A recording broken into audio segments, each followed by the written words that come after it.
शिक्षक द्वारा चलती ट्रेन की चपेट में आने से युवक की बचाई जान। देहात थाना पुलिस ने गुरुवार को प्रेस कॉन्फ्रेंस कर परतला में विगत 19 नवंबर को वृद्ध महिला के अंधे हत्याकांड का खुलासा किया है। बांग्लादेश में हिंदुओं की सुरक्षा को लेकर मध्य प्रदेश के कई शहरों में जनता ने सड़क पर उतरकर सरकार का ध्यान खींचा। यह कांग्रेस की उस विचारधारा का भी समर्थन है जो दुनिया भर में अल्पसंख्यकों के अधिकार की आवाज उठाती है। जीतू पटवारी। छिंदवाड़ा हम होंगे कामयाब अभियान के अंतर्गत बालिकाओं को सुरक्षा हेतु आत्मरक्षा कार्यक्रम का आयोजन किया गया। एक कहावत आपने सुनी होगी, जाको राखे साइयां मार सके ना कोई। ईश्वर जिसे बचाना चाहता है वह ईश्वर किसी भी प्रकार से उसे व्यक्ति की मदद कर ही देता है। हिरदागढ़ रेलवे स्टेशन पर एक ऐसा हादसा लोगों ने देखा कि एक व्यक्ति चलती ट्रेन पर नाश्ता लेते चढ़ रहा था। एक दूसरे अन्य व्यक्ति ने उसकी जान बचाई। जैसा कि छिंदवाड़ा से नागपुर की ओर जाने वाली Shahdol express Hirdagarh railway station पर रुकी हुई थी। युवक नाश्ता लेकर चलती ट्रेन में चढ़ने लगा तो अचानक पैर स्लिप होने की वजह से चलती ट्रेन के दरवाजे के हैंडल में लटक गया तो वहीं एक शिक्षक द्वारा अपनी जान की परवाह न करते हुए युवक की जान बचाई। सूत्रों से मिली जानकारी के अनुसार छिंदवाड़ा से नागपुर की ओर जा रहा युवक अपने परिवार के साथ ट्रेन में सफर कर रहा था। जब हिरदागढ़ में ट्रेन रुकी तो नाश्ता लेने गया तो वही ट्रेन चलने लगी। युवक चलती ट्रेन में चढ़ना लगा। पैर स्लिप होने से युवक लगभग प्लेटफॉर्म पर 100 मीटर की दूरी तक घिसटा। वही बावनवाड़ा के प्रचार विजय आचार्य द्वारा खींचकर निकाल गया। अभी वह सुरक्षित है और अपने परिवार के साथ सुरक्षित घर पहुंच गया। सभी ट्रेन की सवारी एवं स्टाफ ने प्रचार विजय आचार्य की सराहना की। आरपीएफ ने सभी यात्रियों से आग्रह करते हुए कहा कि जब ट्रेन चलने लगे तो अपनी जान जोखिम में न डालें।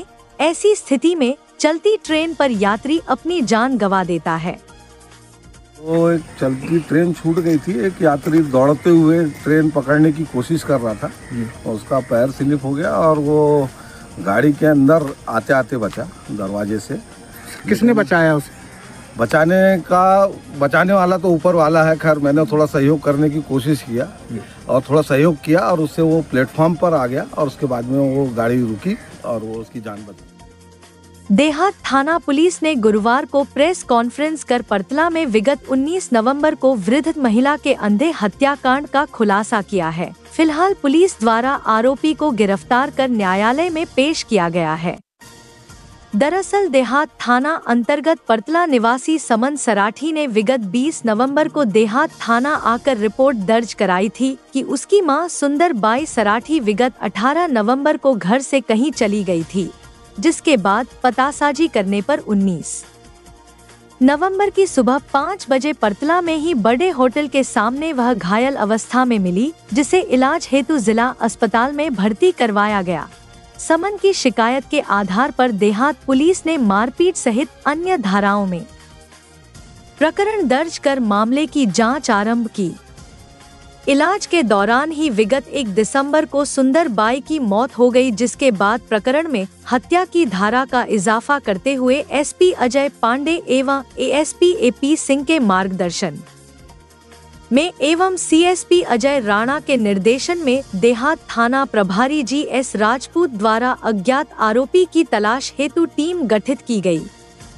अब देहात पुलिस तत्परता से सुंदर बाई के अज्ञात हत्यारे की तलाश में जुटी हुई थी। इसी दौरान विगत 2 दिसंबर को गांगीवाड़ा निवासी कृष्ण कुमार सूर्यवंशी ने देहात थाना आकर शिकायत दर्ज कराई कि गांगीवाड़ा के ही 22 वर्षीय रोहित परतेती ने उसके साथ मारपीट की है। शिकायत के बाद देहात पुलिस द्वारा रोहित को पूछताछ के लिए थाने बुलवाया गया, जहां पूछताछ के दौरान रोहित ने पुलिस को बताया कि जो भी उससे गाली गलौज करता है वह उसे मारता है। तब पुलिस ने शक के आधार पर विगत 19 नवंबर की घटना के बारे में भी उससे पूछताछ की तो रोहित ने बताया कि छिंदवाड़ा से लौटते समय एक वृद्ध महिला उसे गाली बक रही थी, जिस कारण उसने उस वृद्ध महिला को पत्थर से मारा था। रोहित के बयान के बाद देहात पुलिस ने घटनास्थल में लगे सीसीटीवी और परासिया रोड में लगे अन्य सीसीटीवी कैमरों को खंगाला तो उसमें रोहित द्वारा घटना कारित करना पाया गया, जिसके बाद पुलिस ने आरोपी रोहित को हत्या करने के अपराध में गिरफ्तार कर लिया।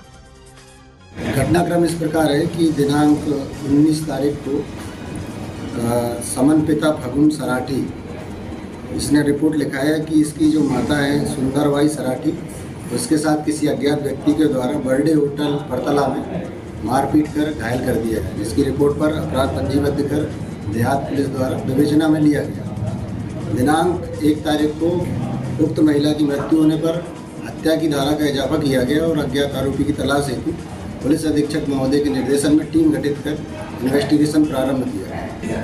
इसी क्रम में दिनांक 2 तारीख को 2/12/24 को भी आरोपी रोहित परदेती द्वारा एक अन्य आवेदक कृष्ण कुमार के साथ भी मारपीट की गई। उसी मारपीट के सिलसिले में जब उससे इन्वेस्टिगेशन के दौरान पूछताछ की गई, आरोपी द्वारा बताया कि दिनांक 19 तारीख को भी उक्त आरोपी के द्वारा महिला सुंदरबाई के साथ गाली पर से मारपीट कर हत्या की गई। आरोपी को पकड़ लिया है। आरोपी के पास से मारपीट में इस्तेमाल की गई चीज़ों को जब्त कर विधिवत गिरफ्तार किया गया, जिसे माननीय न्यायालय पेश किया गया।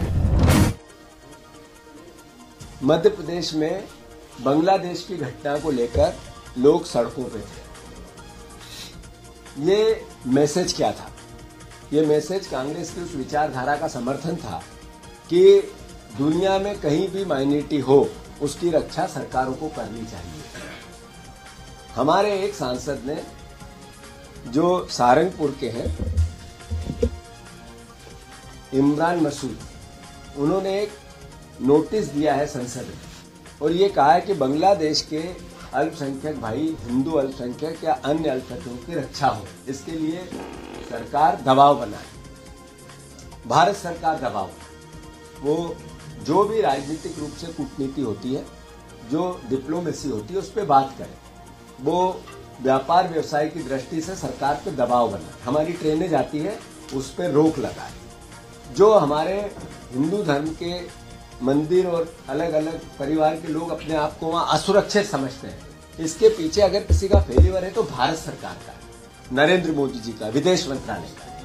तो ये जो आंदोलन हुआ है, मैं समझता हूं ये संवाद के अधिकार की सुरक्षा देते हैं और ये मैसेज दे रहे हैं नरेंद्र मोदी जी को कि आपने अपने आसपास के जितने भी देश थे वहां जिस तरीके की कूटनीति का भाव आपको बनना था उसमें फेल हुई है सरकार। हम समर्थन करते हैं, हम मांग करते हैं कि जो हमारी माइनॉरिटीज है आसपास के देशों में, वो बांग्लादेश हो या पाकिस्तान हो या अन्य देश हो, वहां कनाडा में भी इसी तरह के हमले हो, अमेरिका में भी कई जगह इस तरह की थोड़े दिन पहले घटनाएं हुई। अल्टीमेटली नरेंद्र मोदी इस पे मूलतुल। जब भारत सरकार एक जिस देश को हमने बनाया, हमारे देश के रहमो करम पे बांग्लादेश बना, जिसका की स्थापना हुई, वह हमारे लोगों की रक्षा नहीं होती है, तो इसका मतलब आज की सरकार का फेलियर है। हम मांग करते हैं मोदी जी से, विदेश मंत्रालय से, कि जल्दी से डिप्लोमेसी का उपयोग करना वो करो, दूतावास उनके अल्टीमेटम देना वो दो, यूएन में जाके बात करना, जो राजनीतिक रूप से विदेश नीति के अंतर्गत नॉर्म्स बनते हैं उस पर इस सरकार ने निर्णय लेना चाहिए। मैं मानता हूं कि पूरे परिवार के, भारतवर्ष के लोग जो ये भावना रखते हैं कि सबसे पहले उस गरीब का ध्यान रखना जिसका कोई नहीं रखता, जो कांग्रेस पार्टी की नीति है कि माइनॉरिटी जितनी भी है उनकी सुरक्षा सरकार का दायित्व, उसका उल्लंघन हो रहा है बांग्लादेश में। हमारी वहां भी यही नीति है, भारतवर्ष में भी यही। मैं इस वक्त ये भी मांग करता हूं कि जो प्रधानमंत्री मणिपुर की घटनाओं पर ध्यान नहीं दे पाया, वो हमारे बांग्लादेश के उस अल्पसंख्यक हिंदुओं के पे ध्यान कैसे दे।